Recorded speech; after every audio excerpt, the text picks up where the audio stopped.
that, I know you spend like thousands of hours on this cap table analysis and at different stages of startup. So I have two questions for you, and then maybe guys will jump into as well. How do you assess the role and value of the studio, and what equity stake is fair enough in this cap table? I don't know, at early pre-seed, at seed, and please guide us through that. And my another question, is it fair enough to say that already after the seed round, the cap tables of the founders from this studio and in the wild looks the same? So I mean, at which stage, at which round, we can, you know, all look the same? I mean, the cap table. So studio cap tables are all over the place, with good reason. So this becomes a challenge, right? Every studio has a different model of building companies. They provide a different level of support. So when you're a founder or a co-founder, well, you're starting with zero or near zero. When you're licensing IP or buying a company to build on top of, which is another studio model that we see a lot of, it's a very different approach. Even if you're the founder studio where you're finding the idea, there's a studio out there that will spend 1 to 2 years doing that work. They will build up a huge business plan, playbook, the product roadmap, identify the first 500 customers, line up LOIs, like this thing's just ready to execute. You could easily make the argument that they deserve a much different equity stake than somebody that's just had an idea, did a quick validation over the a couple months and is like ready to go. So the way I kind of look at this is two fronts. One, how much work are they really doing? With the baseline being like, are they playing the role of a co-founder? If they're bringing that kind of level of resources and support, then you can make the argument that they should get around a co-founder share. The other is, what is the nearest equivalent of their company building model? If they're going to acquire a company, then this looks a lot more like private equity or a search fund. So the cap table of the company is going to look a lot more like those. And the founder or CEO they're going to bring in is going to look a lot more like those. So understand how this studio is actually building companies will definitely reflect in its cap table. And I think when you're doing building companies targeting venture capital as a follow-on, there's a couple of challenges that show up. One, the studio violates all rules of investment from the VC's mind. Typical investment round from a VC, you're going to take 10, at most 15% typically, preferred equity. So when a VC sees a studio show up with twice as much or 3 times as much equity, they're like, you are violating all rules of the game. Well, they're playing the investment game. The studio's playing the build and invest game. And the challenge often is the VC doesn't recognize that. And that fundamentally creates a huge misunderstanding at the cap table. And generally, like, the studio should replace a co-founder anyway. So at the end of the day, when the company is going out to raise money, the founder can still wind up with owning a bigger chunk than they would have if they went through a traditional route. So there is this balance game that every studio has to play. There is education on the VC's front. And, you know, it's easy to understand why venture capitalists have this reaction, because we just changed the rules of the game. Yeah. It happens to be great. The results are fantastic, but we're changing the rules of the game. Yeah, definitely. And I mean, and you will definitely find some venture capital definitely keen to invest studio startups. I mean, that you will find, you know, a different range of options out there. So a lot of VCs, of course, I mean, maybe they still don't know it at best, also on, or some VCs will not like you. That's it. But some VCs, they definitely like studio startups and they want to invest in studio startups. And when they recognize the studio startups, especially, I don't know, from studios that are performing well, they want to invest in it. And, you know, the cap table will be something to take in consideration, at least for, I think, a few years from now, definitely. But yeah, but it really depends on how much you you put on the table as a studio. So let's say that your studio that goes, I don't know, for like 12 months, and usually, and you want to follow the VC path, then taking something over 30%, yeah, I mean, it's going to be hard to raise money out there. I mean, unless your track record is amazing and then you can get any deal done. But I mean, besides that, your emerging studio, you haven't proven your track record yet, don't take over 30%. I mean, unless you're capable of, but you're emerging studio, so I don't think so, to go from zero to round B with your own capital, or I don't know, you're able to provide capital, that at round B, nobody looks at the cap table. But it really depends. And yeah, of course, there is also, a fairness and the kind of founders that you want to attract. I mean, if you're taking too much equity, what kind of founders are you attracting? I have found the two main things about VCs. First is that they really hate messy cap tables. So that's the first thing. So they don't like messy cap tables. And one of the most important job of the founders and job of the studios also is that to keep the cap table clean. Keep it understandable, keep it reputable from the people who are reputable, good, and the other VCs are not trying to get away from them. They actually want to be co-investors with them. They actually want to be mentioned near them. So that's it's a clean, reputable cap table. And keeping the cap table when you don't have enough money, it's something hard, but some things are way more important than money. Because I have seen a lot of good startups basically crash and burn because they have raised from a bad VC and no other VC wanted to work with them afterward. They said, okay, we don't want to work with someone whose investor is that guy. So that's it. And that was it for them, basically. So the first job is to keep the cap table clean and understandable. And one of that is the second point, is that the VCs, the investors, should see a very clear path of growth. Because what is the job of any investment firm, startup studios, VCs, angels, anyone, is that to get the startup ready for their next stage. If they are pre-seed, seed. If they are seed, Series A. If they are Series A, Series B. That's their job. And they should see how they can do that. So how they can basically get the startup that are great because they already approved that we want to invest in these startups. Now is the question is, can we help this startup or not? Maybe there is another partner that they can help. So the cap table should paint a picture that this startup has a potential to grow to this.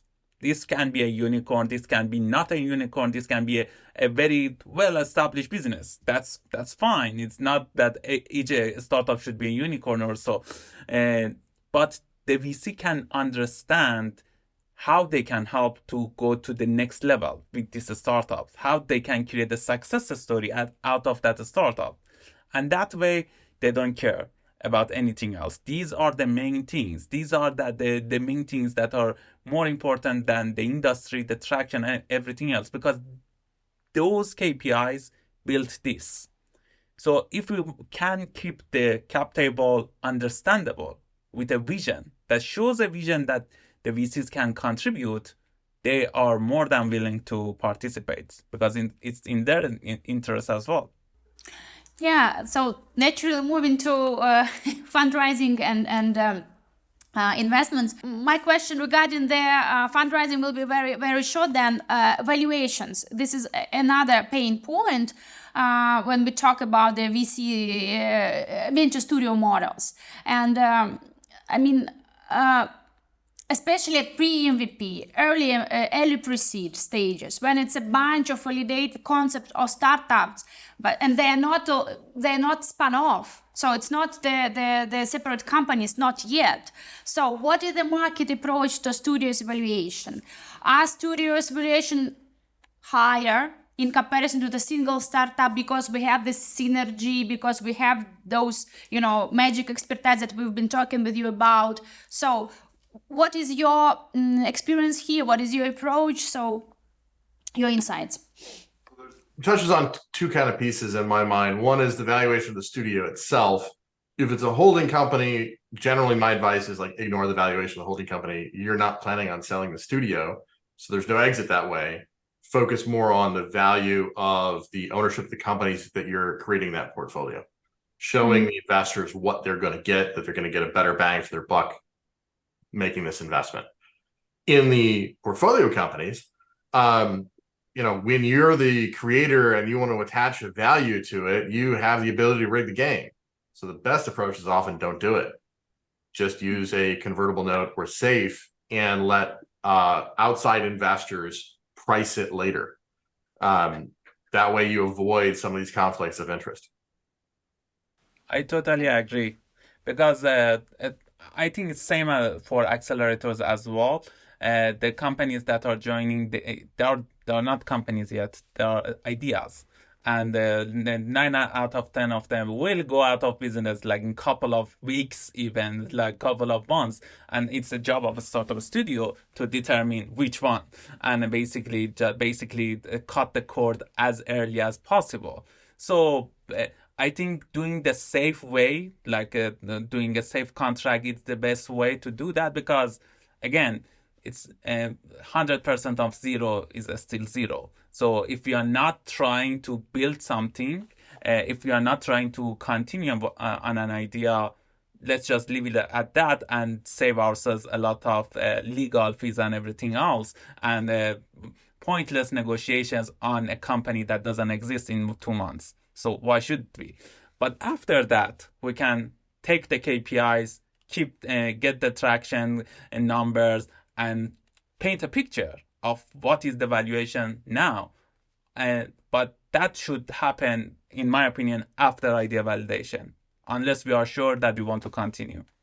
So basically, when we're talking about like spin-off already, right, from this bunch. Yeah. So, and then the normal rules of the game will be applied. I see. Definitely. And even within the studio, in that, when you're doing find the opportunity and refine it, often that's just going to come from the operations budget. You're not actually investing in this company yet. When you make the decision you're going to build, that's usually when you're going to incorporate that legal entity anyway. And that's when that often makes sense to, okay, let's make this official. Let's make it a safe investment. Let's do it that way. But you don't want to like, hey, day one, we're investing. Like, we haven't even validated the idea. That's a bad idea right now. Yeah. You're not playing the role of investor, which is part of the job of the studio.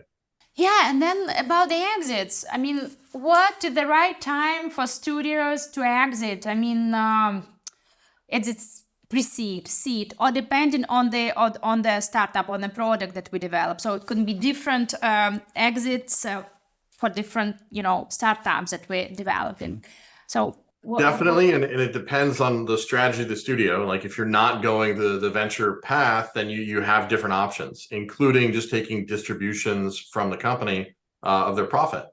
In the venture space, what I often see is at a certain point, and this will vary by studio, they'll sell part of their equity, not all of it. They'll keep some. But if they can, around like the Series B, maybe as late as the Series C, secure a 3, 4, 5x return by selling half or less of their equity, that starts getting interesting, in part from an operations perspective, but also to ensure you're going to give some money back to investors. And who are the strategic partners? It could be VCs, corporates, right? I mean, the normal ecosystem players. Yeah, you've got pretty much access to everybody, and it'll vary by studio. Like some studios, their investors are corporates, not corporate VCs, but the corporations themselves. And that becomes very interesting, and usually it's a little easier in some respects, especially to get higher dollar investment from the corporation versus the corporate VC. But they can make some really good partners because they can be early customers for the companies you build. Generally, that only works, though, if you're going to have a very focused studio in the industry where those companies are. Faruk, and what is your opinion? I know you had several exits. I mean, are you happy with them? With some of them, not all of them, of course. They're not the first ones and everything like that. But I would say that basically it doesn't matter, and it's same applies for VCs, for angels, and for startup studios. Same applies for everyone. Is that when you see that you are not adding, you cannot add any additional value to the company, it's best to get the majority of your investment out and just keep, if you are still believing in the team, so you are good to go for the run. But when you basically you are not adding any value, why should they? Because on that one you can focus on your other portfolios who you are actively contributing to, and you can get your time and resources to them. But of course, we all want to be part of the journey for the long run. But so many VCs do this, that they take some majority or half of their investment out and stay for the ride.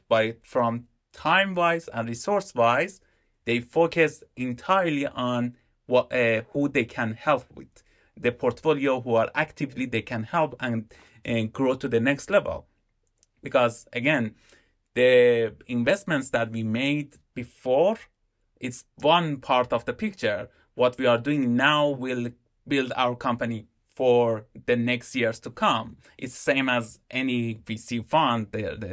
We should have a 10-year plan. We should have a 12-year plan on how to get back the investment that we made. So our focus, our resources, our exit plan should reflect that as well.